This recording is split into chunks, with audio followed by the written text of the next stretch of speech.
as well. I'm going to read a bit of it. It'll help to find where to read from. There we go.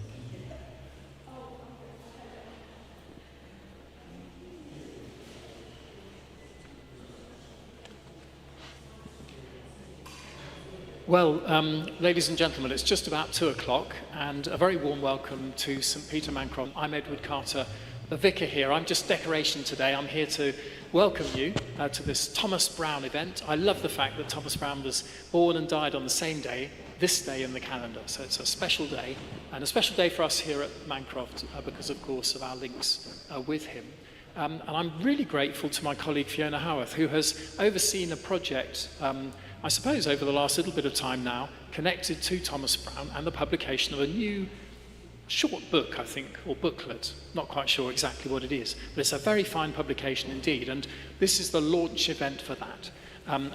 Hugh, you're here as the author of the booklet, so we're going to enjoy a bit of conversation, I think, between the two of you. We're going to enjoy launching the book, and you'll have a chance to see that.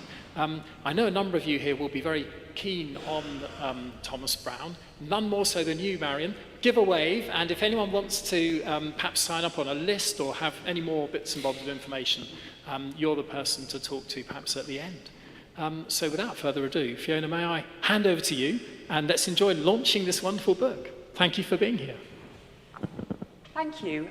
It's lovely to see you here for the launch of The Debt of Our Reason, Science, Religion and Thomas Browne. And I'm really delighted that we're joined by Hugh Aldersey-Williams, who is the author of the book. And before we begin our launch event, I'd like to explain a little bit about how The Debt of Our Reason came about. And this is really to mention the funders of the project. You may remember that in October of 2021, we hosted Gaia. Gaia was a 6-meter globe made with NASA space imagery depicting the planet Earth. It was by the artist Luke Jerram. And Gaia revolved slowly above where we're sitting now.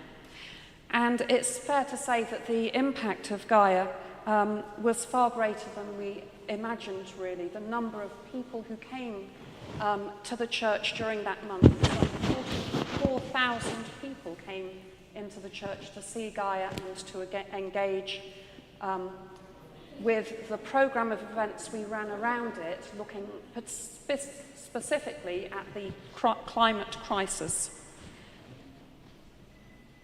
In order to bring Gaia here, we applied for funding from a number of sources, and one of our key funders was an organisation called ECLAS, which is Equipping Christian Leadership in an Age of Science. The aim of ECLAS is to equip senior Christian leaders with the tools, context and skills that they need to engage confidently with science in their ministry and in their personal faith. And as part of their work, ECLAS have also funded science projects in churches, and we received a grant to bring Gaia here, which included funding for a follow-on project, which is The Debt of Our Reason.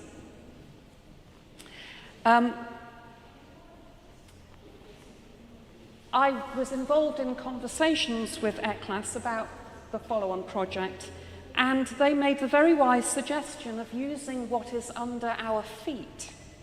Now, Thomas Browne's mortal remains are not quite under our feet, they're closer to the altar in church, but Thomas Browne is such an interesting figure who lived at such a fascinating period in English history, a time of great upheaval, socially, politically and religiously, that he seemed a very very good way to begin opening up some of these questions about the relationship between science and faith. And so when I began thinking about this project, very naturally my mind turned to Hugh, who has written this wonderful book, The Adventures of Sir Thomas Browne in the 21st Century.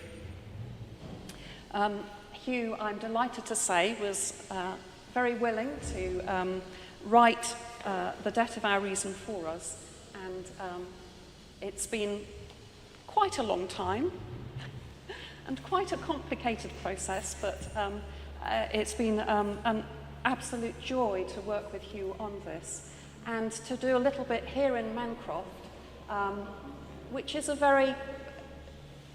was Thomas Browne's parish church for his life in Norwich, or a great part of his life in Norwich. And so he was very familiar with this building.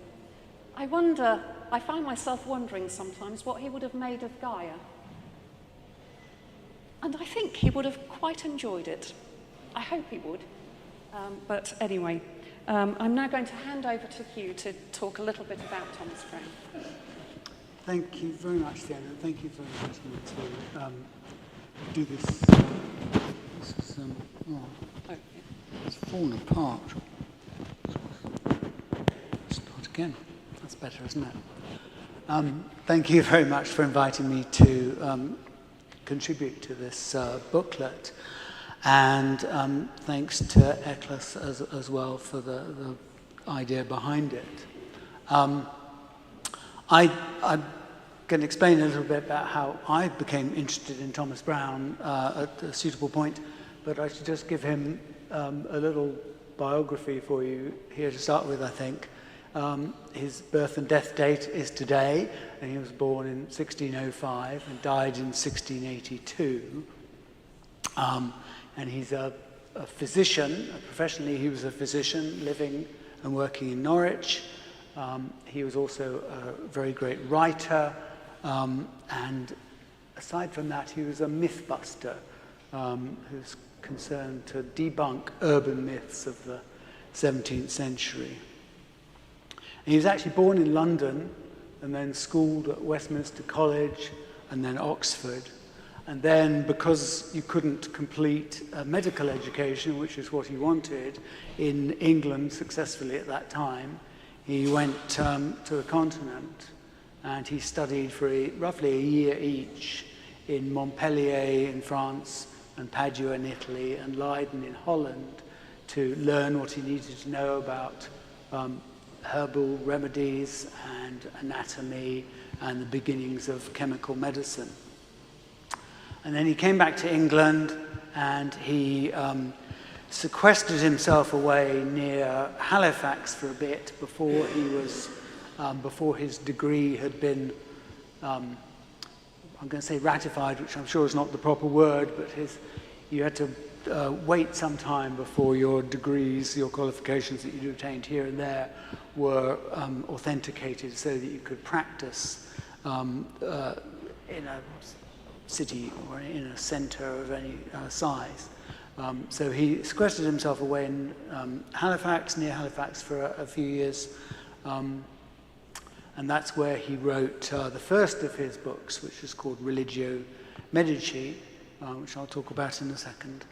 And then in 1637 he came to Norwich, and that's where he spent the rest of the 45 years of his life.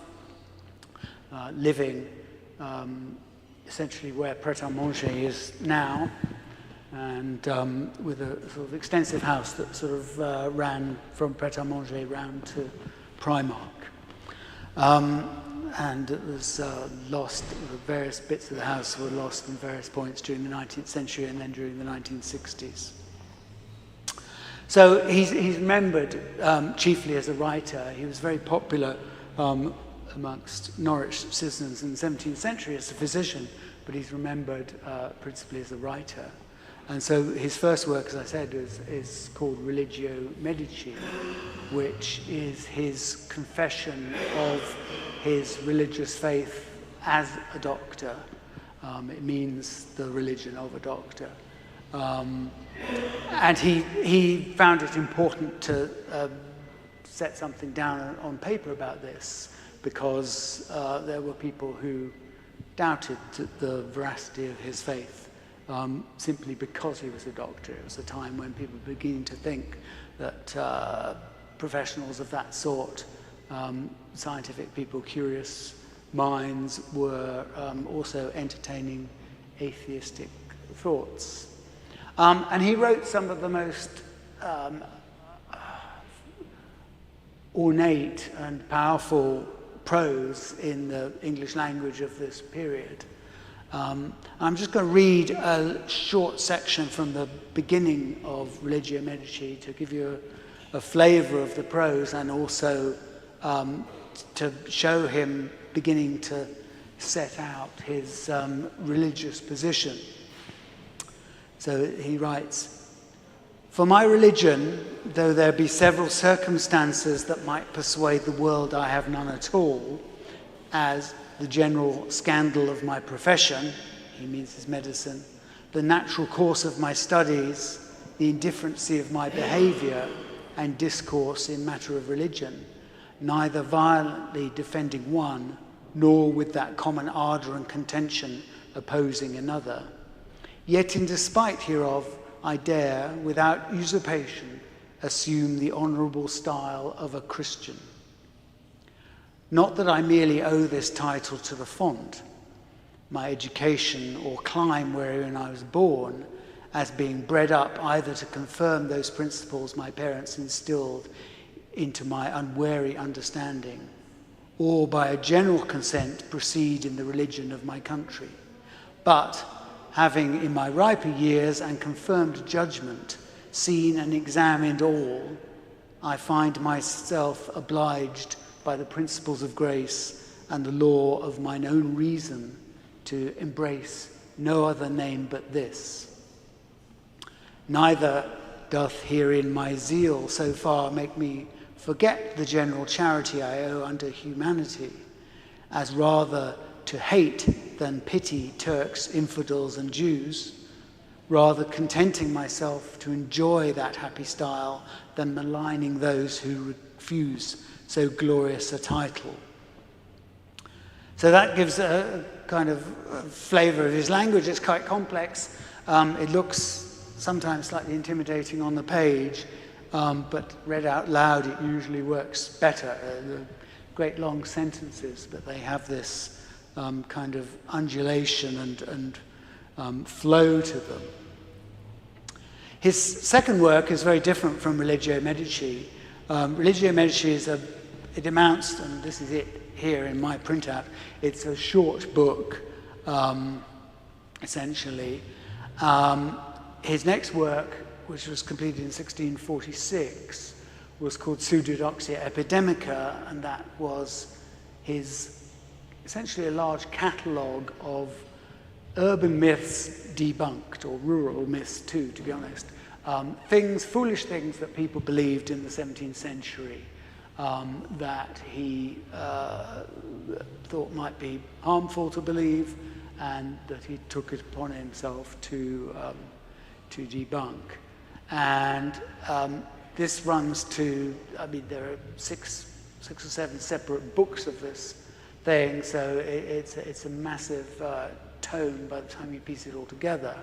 And he categorizes the things that people might misunderstand into things about the animal world, plant life, and the plant world, which concerns him especially as a physician, with people taking herbal remedies that may or may not be good for them, with the mineral world, with what to believe about images. When you see an image, what people would naively believe then that if something is recorded in an image, it must be true in some way.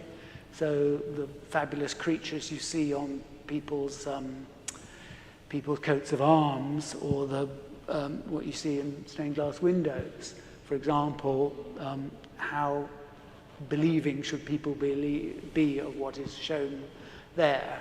There's another one about human life, and a couple of others. And this was his most popular work in his lifetime. It ran into 6, I think, editions in his lifetime. It wouldn't be read by most ordinary people, although it was written in English, at least, rather than scholarly Latin, to be understood by as many people as possible. But amongst sort of other people with some education, they would become aware of this book, hopefully. Then in 1658, he wrote or published 2 more short but important works, a kind of diptych, if you like. One is about life and one is about death. The one about life is called The Garden of Cyrus. And it deals very poetically and imaginatively with his observations and others, by others, of pattern in nature, and particularly dwelling on this figure called the quincunx, which is the shape that the 5 dots make on that side of a die. And he finds this pattern in many flowers and in plant growth, as well as in man-made objects such as trellises and these windows and so on. And he sort of finds a special significance in that. He does it in such a kind of playful way that you sort of imagine he could have taken any number from 1 to 9 and done the same trick with it. But strangely, he almost stumbles on a scientific truth, because the number 5 actually is important in the morphology of plants through a phenomenon called phyllotaxis, which is about how plants, how cells divide and the plants take the forms they do from that process of cell division following rules of the Fibonacci sequence of numbers, the 1, 1, 2, 3, 5, 8, where each number is the sum of its 2 predecessors. So this wasn't something people pieced together until the 19th century, but Browne is almost there with it in the 17th century. And then the second half of this diptych is Urn Burial, which is probably his most famous work today and his most ornate and baroque in terms of its prose. And that is about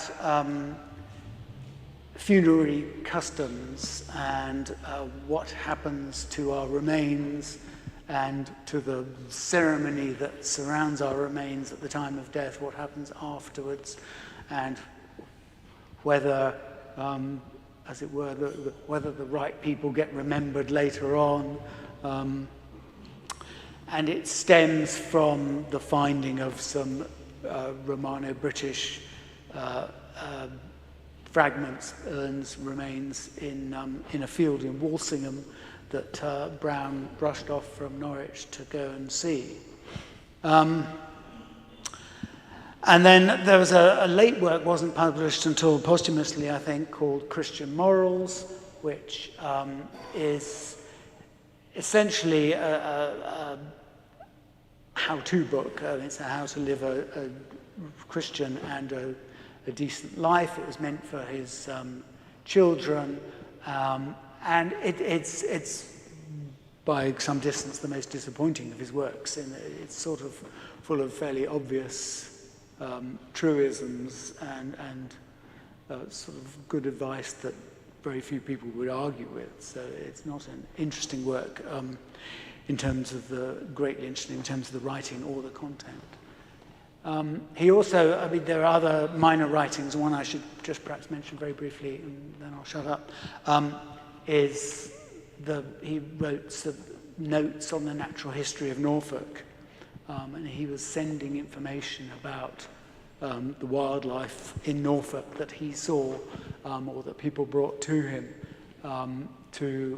for a bigger project to learn more about the flora and fauna of the British Isles that was a sort of scientific project that was being launched at that period.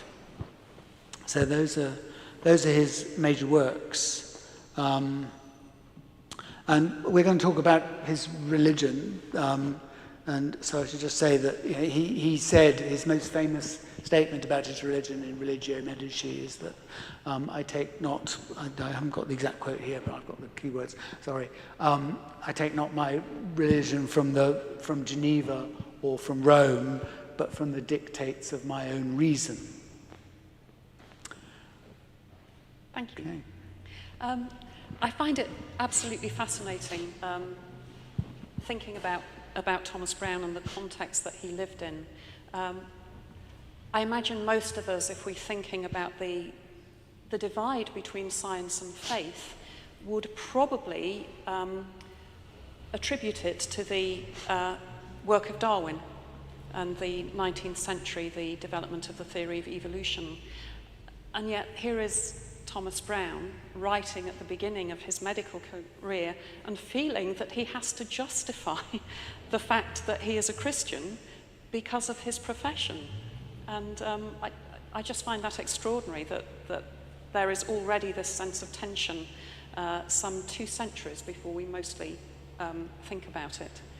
And whether it's worth thinking about we have a timeline in the open cover, in the cover of the book, some of those debates that were happening at the time when Thomas Browne lived and worked.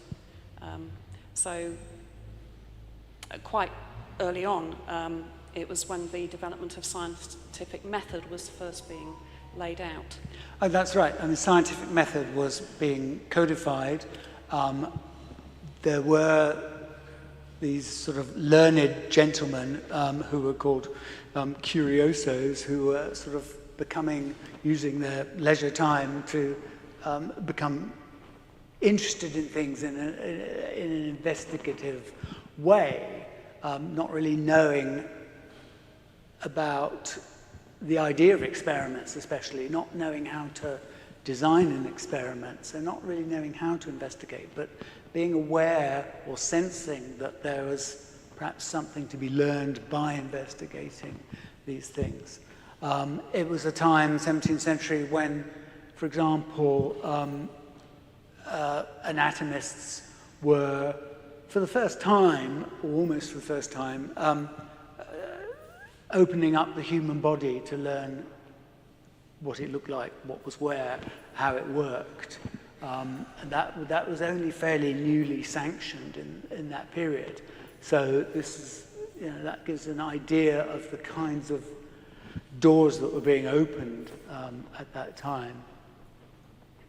Before then, I mean, going back to medieval times, for example, I think that science, or what would much later become science, because it wasn't called science then, of course, it was, if it was called anything, it was called natural philosophy, and religion cohabited in a much more relaxed way, and often the scientists, the proto-scientists, the people thinking philosophically about nature would also be, they'd be in monastic institutions, and they would be professionally engaged with their religion as well. So this, in the 17th century, this split is just sort of beginning to happen, I suppose, if we want to call it a split, which we perhaps won't, because we want to sew it up again later on. That split is just beginning. There are people who would call themselves atheists.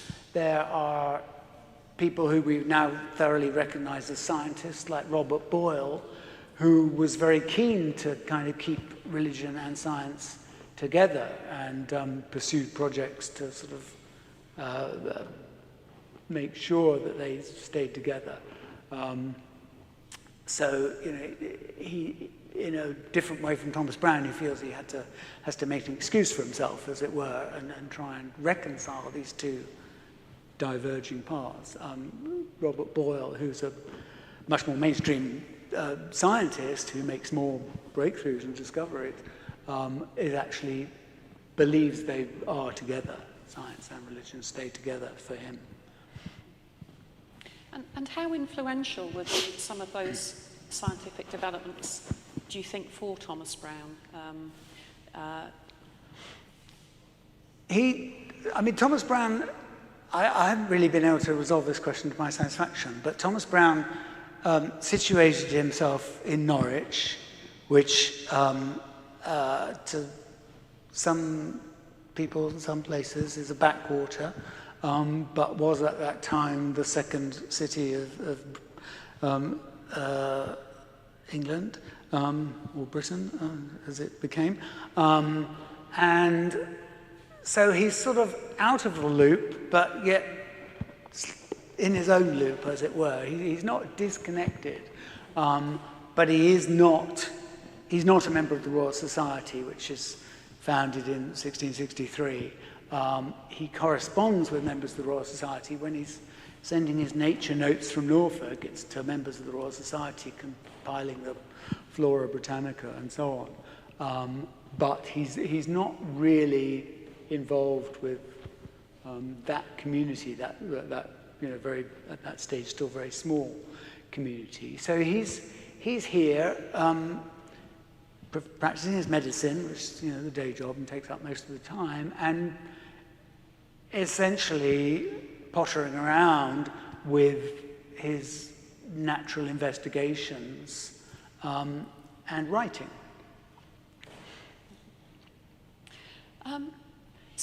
So can you tell us a little bit about some of those natural investigations? Yes, okay.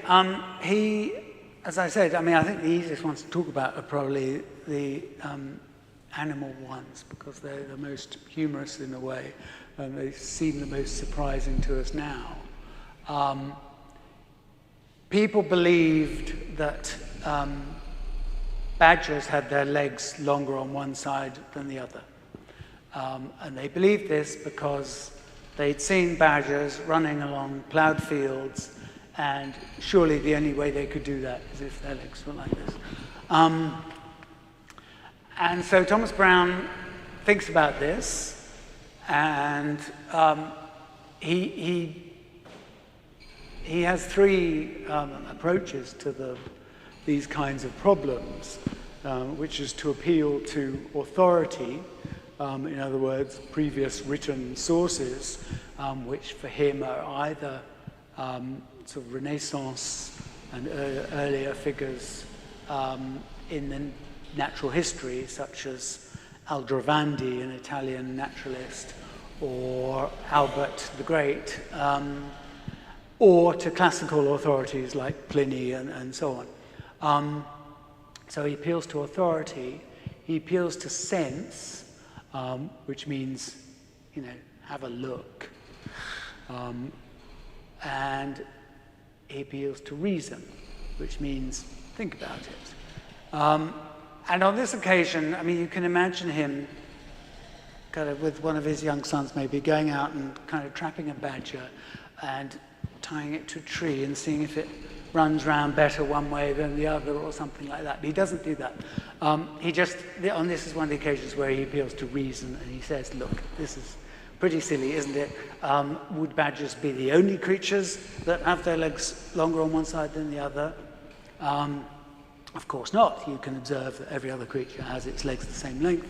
And then he goes off on a big tangent about the few creatures that are asymmetrical, like lobsters, before coming back to the idea that it's too silly for words, essentially. And another one that he tackled a different way was the belief that a dead kingfisher makes a good weather vane. Just let that sink in for a bit. A dead kingfisher makes a good weather vane. And this is in King Lear, actually. There's a quote in King Lear that talks about the halcyon rotating on its thread or something. I can't remember the quote. But it was a widespread these weren't just things that he picked up from eccentrics, one eccentric that he'd passed on the street or he'd seen as a doctor. These were general folklore. So he thinks about the kingfisher. He procures a dead kingfisher and hangs it up from a thread, an untwisted silken thread, he says, so as not to introduce any bias into the experiment from the thread. So he is thinking pretty scientifically. Hangs it up, presumably in a window, and sees how it rotates in relation to the wind. And then he realizes that's not really conclusive enough. So he procures another kingfisher and hangs that up by a silken thread as well. And the two kingfishers hang in the window, and they both swing around independently, which is enough to refute the idea that a kingfisher is a good weather vane. So that's kind of an example of an experiment you can do at home, a small-scale experiment that he does for himself. So he does those quite a lot. Sometimes with these urban myths, mistaken beliefs, it's called Pseudodoxia Epidemica, that book that catalogues them, which means exactly that in a sort of kind of garbled, modernized Latino-Greek. So epidemic pseudodoxies. It has the subtitle Vulgar Errors, so we'll call them that from now on. They're called vulgar errors. Sometimes he reckons they're actually something that's not going to do you much harm. So there is a belief, for example, that or probably a custom even, that pregnant women would hold a kind of large stone, or maybe a particular kind of stone, I can't remember, to their bellies to ease pregnancy. And he thinks about this for a bit and sort of hums and haws and sits on the fence and weighs both sides of the argument, which is very much his modus operandi in writing these things. And eventually says, well, it's fine. If it works for you, go ahead. I don't think it's going to do much harm. This is my professional advice as a physician. It's probably not doing any good, but it's not doing any harm, so carry on. And this is kind of typical of his approach in the Pseudodoxia, in Vulgar Errors, is that he's very conscious of his reader, or his, the person who at another time would be his patient. He's very empathetic. He doesn't talk down to them and lecture them. Even though he's occasionally talking about this is what Aristotle said and this is what Pliny said, he doesn't lecture them about this is what's best. And he's forgiving, and even when he advises a different course, he's kind of forgiving of those who have found themselves caught out by this foolishness. Yes, I think you make a comment in the booklet about how he may have saved more patients had he been more assertive, and I suspect that's part of that approach of being kind, I suppose. Yes. It's a difficult balance to strike, and this is Gavin Francis has recently written a very nice little book about Thomas Browne, and he is a practicing physician now in Edinburgh. And there is this balance to be struck between when you treat someone just because you can treat someone, and when not to for the sake of their broader health, if you like. Not their sort of clinical health, but the whole kind of human picture. And this goes back to an idea of being a Christian doctor, where the understanding of human suffering or the understanding of the necessity for human suffering even, is different from, you know, an atheistic doctor or actually a Jewish doctor or, you know, other faiths, perhaps. Thank you. Does that make sense? Yes, it does. I think one of the other things it might be worth touching on is the words that Thomas Browne introduced to the English language. And I think one of the things we often don't associate with a scientific approach or the scientific mind is the imaginative element. And I think we see that illustrated particularly in some of the words that he introduced, which are we take for granted now. Yes, I mean, he coined some hundreds of words that are attributed to him in the Oxford English Dictionary. And I mean, many varied words. I mean, the 17th century is a time when the language is growing rapidly anyway. You know, there are famous writers and poets producing new words. There is growing science, as well as Thomas Browne coining hundreds of words. One of the most prolific sources of new words in the English language, again, you know, according to the OED, is the Philosophical Transactions of the Royal Society. So scientists are naming things and naming phenomena, and those, you know, names are being recorded for the first time. So Browne's words are partly medical. So he has coma, for example, is his coinage, and hallucination and follicle, and even the word medical itself are his words. He also, in relation to his natural history activities, names some English birds for the first time. So the shearwater and the merganser and the missel thrush are his namings. And then the category of words of his that most interests me, and I think is quite revealing about the times as well as his character, are the ones that show his curiosity and his skepticism. So he has the words incontrovertible, aberrancy, anomalous, fallaciously. And these are all words to do with doubting or not doubting, or ascertaining things and facts and the reality of natural phenomena.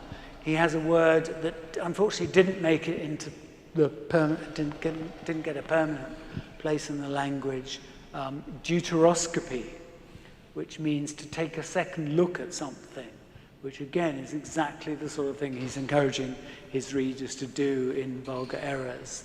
And it's, you know, it's the sort of thing we need to do when we look at a Twitter feed or an unverified image on the media as well. So it's a word that really should have survived, I think.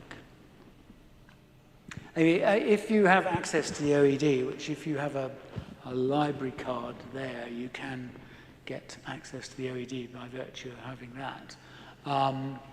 You can look up all the words that he is mentioned as first using or first giving the meaning of, and there are lots of them.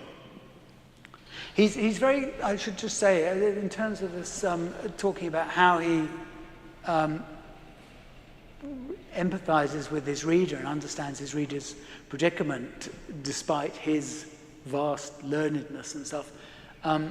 Every time, or pretty much every time, he drops one of these new words into his text, he phrases it in such a way that there is also an accompanying synonym or an equivalent phrase so that you will know what it means. He's not trying to blind us with technical terms and jargon.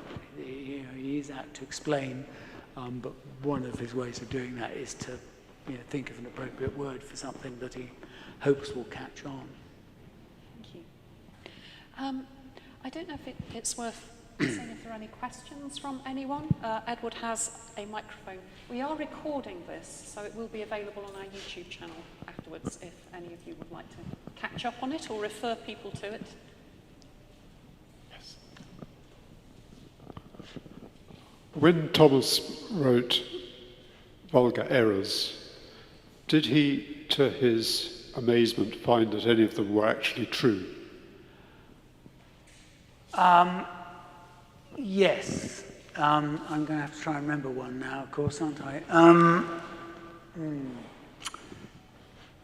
He does concede that some things that people believe may be true, yes. I can't remember one right now. Sorry, you'll have to read it. Yeah. I mean, there are others for which he offers kind of rational explanations that perhaps aren't the answer you were hoping for, like unicorns. He points to the existence of the rhinoceros, of which people have seen skulls of them with holes in the front of the skull, and might be a one-horned creature of some sort. Things like that, but I can't think of one offhand that he's come down on the side of. Damn, sorry. In view of what you said, the dictates of his own reasoning and his medical, scientific knowledge, etc., how did it sit, or how does it sit with you when he was asked for his judgment on witchcraft, and he condemned witches to, 3 witches, I believe, to be burnt? So, how, and even, deuteroscopy, why didn't he give that second look? Well, And because of his medical understanding, why didn't he imagine that this was some mental derangement? so there was a trial in Bury St Edmunds in 1662 to which Thomas Browne was called as a kind of expert witness, I suppose we'd say now. It's not quite clear in what capacity he was summoned there or exactly what went on there, because he obviously gave his opinion at some stage in the trial. There were sort of, rather coarse experiments conducted on the accused during the trial to ascertain whether they were bewitched or not, and so on. Whether Browne was present at those, we don't know. The trial record, the sort of supposed record of the trial, was only written 20 years after the event, I think. So it's not a reliable source. It's only 2 witches, not 3 alleged witches. And he doesn't condemn them directly, but he says they were bewitched. So, and therefore the sentence is passed that they are hanged. So he doesn't help, and he's not as modern as we would hope he had been at that stage. And this is actually quite a late date to be believing in witchcraft. But for Thomas Browne, if God exists, the devil exists, and if the angels exist, witches exist, and so on. There is that sort of symmetry of good and evil there. Do you then consider that this was a populist view? Well, I would hesitate to say that Thomas Browne was ever swayed by populism, but as I say, it is late in the day for these. These trials were well on the way to dying out at this time. So it's disappointing, and exactly what went on during the trial we don't know. And as usual, the accused, the 2 women accused of witchcraft, were very well known to the people who'd accused them, and the people who'd accused them had used their shops and used them for childcare and all sorts of, there was there was a lot of sort of personal history involved in there too, I think. I'm just going to sort of add to this little discussion, because it's a question I get asked often, because it's one of the things that you know, people don't like about him. They raise it sometimes as a kind of, well, you know, if he's so great, how did he do this? And of course, he was a human being when all said and done. But I read the witch trial reports, which, as Hugh points out, were written quite a lot later. But I mean, the conclusion I came to, which, you know, is not very scientific in itself, which is that they seemed to be perceived as troublemakers. I mean, they were certainly one of them was very sort of antagonistic. To be honest, I think he could have said anything he liked, and they would have still been condemned, because I think in their community they basically wanted to get rid of them. I mean, it's a bit drastic, but I mean, I'm not saying that just to defend him. And we don't know. That's a not untypical situation, I think. In trials. I mean, if you read into the trial, which report, well, you know, and there is quite a lot of detail there. That's my conclusion. There's also a very good analysis of the whole thing, you know, 20th century analysis, called a book called A Trial of Witches. Written by two guys. One's a local historian and one's a medic of some sort, I suppose. I'm not sure. Geiss and Bunn are the names of the authors. Rather strange names. There is a link to the report on the website, by the way, the Thomas Browne website, which I endeavour to sort of collect all these snippets. I mean, slightly related to this in a way. Thomas Browne didn't believe in miracles, and he felt that he'd, you know, if a miracle, you know, if he was at his house in Pret-a-Manger and a miracle was happening out on Hay Hill, he probably would go out to see it, because then his sort of skeptical machinery would be awakened, and he'd want to see it tested, and you know, all the kind of scientific rigmarole brought into it. So he'd rather not see a miracle, and for him, sort of faith was beyond proof, and that, you know, connects him with lots of earlier ideas in Christian thought, of course. A thought arising from a couple of things there. Excuse me. Most of the vulgar errors were fairly inconsequential things in the big scheme.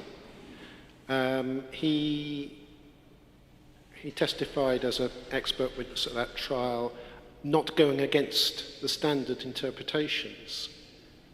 He lived through the civil wars, a royalist in a parliamentarian city. He studied in Padua just 30 years after Giordano Bruno was burnt at the stake for saying some things that were most people in the church considered highly heretical. And of course the name Bruno Browne maybe had a certain resonance. Was Thomas Browne keeping his head down on things that the powers that be, whether church or state, or the factions therein, might consider dodgy? I think he was keeping his head down. I mean, he did it habitually. Yeah, as you point out, he lived through these extraordinarily turbulent times. I mean, in his travels through Europe were disrupted and by severe conflicts in several of the countries he visited, at least, he saw things there. He came back, and there was the Civil War a few years after he settled in Norwich. He never writes anything political at all, which is, given the volume of his writings and the kinds of things he's writing about, is quite an achievement, really. And he does keep his counsel on that. And he's a physician, and he has to attend to people of all types. And so he's aware that there is this, I'm sure, range of, to put it very mildly, difference of opinions out there between the royalists and parliamentarians and so on. He is a sort of quiet royalist, and he was knighted here in 1671. But he, as I say, he never offered his public opinion on any of that sort of ferment. Other than his faith? Well, He wrote about. He wrote about his faith as an uncontroversial faith. He said, "I'm as solid as you can get, Church of England." Yes. Basically, didn't he? He was. I mean, how would you frame his faith in terms of the religious ideas that were going around? Because there were all these sort of sects and differences in opinion about, the Trinity, or about how much ornament and stuff you could have in your church, and I suspect he exemplifies the Anglican via media, the middle way. So, so yes, he's a good Anglican. So I mean, he because he doesn't say anything about it, you don't know how he connects with the sort of main religious ideas being expressed at the time, like Laudianism, or with philosophers of the time's ideas of religion. In some ways, I think he's probably quite close to someone like Spinoza, who has a sort of doesn't believe in a God with a big white beard, but believes that sort of God is nature in some way. And I think that's not a million miles from Thomas Browne's way of thinking about it. But where he connects with other philosophers of his time, like Hobbes or Locke or whoever, I don't know, because he didn't say. Has he left much personal correspondence behind? Who did he correspond with? Did he correspond with any of the big scientific minds of the day? Boyle and Hooke and so on? I don't think he corresponded with Boyle. He did have correspondence with, who's his name, Merritt, and some other naturalists. He corresponded with his sort of wealthy medical clients up here in the grand houses around Norfolk. And there is in progress, and has been in progress for about a decade and probably more, a sort of full edition of all Thomas Browne's letters and correspondence and writings, of which the first volume, I think, has just been published, of doubtless many, that scholars have been working on for ages. It was Oxford University Press. And that may bring to light lots of stuff I don't know about. I mean, there are some letters. There's not as complete a record as you'd like. I don't think he was the sort of correspondent who kept copies of everything he sent, so that at least one end of the correspondence was preserved in that systematic, almost systematic way. But he wrote, voluminously. So yeah. Sorry, Lee. Just expanding on that, what opinions of him were held by other intellectuals of his era? I mean, I think he does appear in Aubrey's Brief Lives, doesn't he? Is he one? He does, yes. He's I get the impression from the way that happened that sort of Aubrey was going around slightly desperate for people to add, and Thomas Browne was sort of, oh God, if you must, sort of about it rather. I mean, he really, Thomas Browne, when he wrote Urn Burial, he thought about the people who get remembered and who have memorials to them left behind, who aren't necessarily the people you most want to get remembered later on. And he didn't want any memorial to himself. So in that sense, it's, that's where he stood on that. He was very modest in that sense. I'm feeling guilty as the vicar here that we have a memorial, of course, to him up at the front, which I enjoy showing people. And then I remind them that opposite is the memorial to his wife. Yes. Did you want to say a word about how important she was in how he developed his thinking? Does anyone know about that? Well, there's probably a life to be discovered there, hopefully. There's a very nice double portrait of them in the National Portrait Gallery. It's usually a bit hidden away, but done by a woman artist, amazingly, called Joan Carlyle. And so there is a likeness of her. And they had 11 children, although Thomas Browne didn't like the human means of procreation, he said. He nevertheless had 11 children. And she was with him all his life. And she was cooking dolphin for the king on the day when Browne was knighted.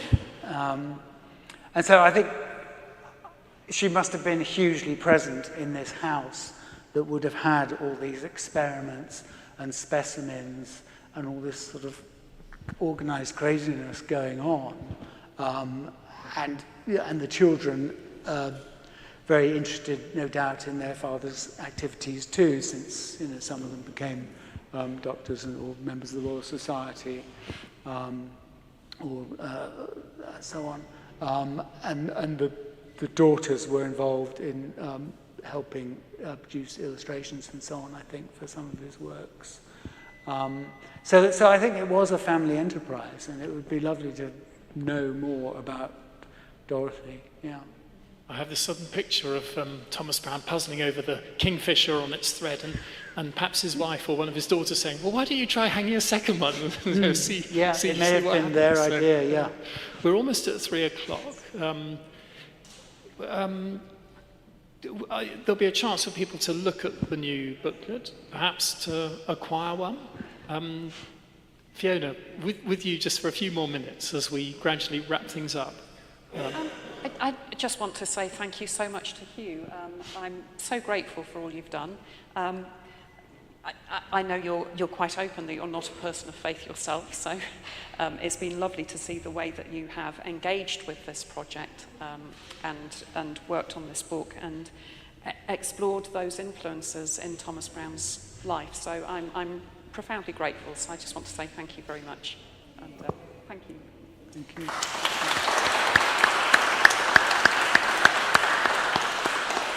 And thank you too for the opportunity, because actually I didn't say as much about Thomas Browne and his religion as I would have liked to in my book, and so this was a good excuse to delve a bit deeper. And I didn't extend it in, which actually we've scarcely talked about here now.